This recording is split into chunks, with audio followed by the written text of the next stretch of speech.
3 divided by 3 gives us 1, 3 divided by 3 gives us 1, we have a division between them, 1 divided by 1 gives us 1. But this solution is not correct. This solution is not correct because of order of operations that we need to do. I could just tell you that you do everything from left to right, and that is the simplest thing to explain. But instead, let me actually show you why that happens. So if you know, division is pretty much a multiplication but inversed. So if we have 2 divided by 2, we get 1.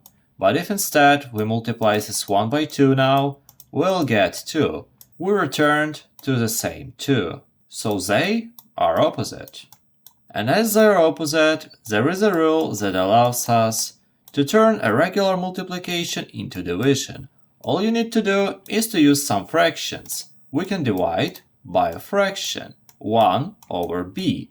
So you just take this b and you do 1 divided by b. And they are equal. So using this knowledge, we can transform every division into multiplication. And the thing with multiplications, there is no difference if you do this first, then this, and then this. You'll still get the correct solution. So now let's see what will happen if we rewrite every division as a multiplication. Let's firstly, for our simplicity, rewrite everything as a fraction. So we have 3 divided by 1. Then we have divide, 3 divided by 1. Any number divided by 1 is still the same number. And we also have one more division by 3 over 1. Wait, if you like the explanation so far, please consider subscribing. Thank you! Now we can apply this rule pretty easily. If you want to change this division into multiplication, we need to flip this fraction. So let's do it right here. This stays as it is right now, 3 divided by 1. But here, we multiply and we flip this fraction, so we get 1 over 3. Again, we change it into multiplication and we get 1 over 3.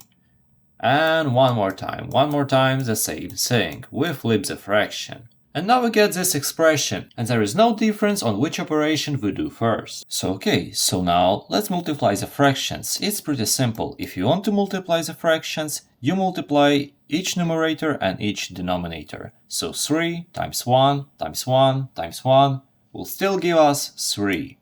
And 1 times 3 is 3, 3 times 3, 9, 9 times 3, 27. We get 3 divided by 27. And believe me or not, we can easily simplify this fraction, because 27, I guess it's pretty clear that it is divisible by 3. So we can divide numerator and denominator by 3. So 3 divided by 3 gives us 1, 27 divided by 3 gives us 9, and 1 over 9 is the final solution.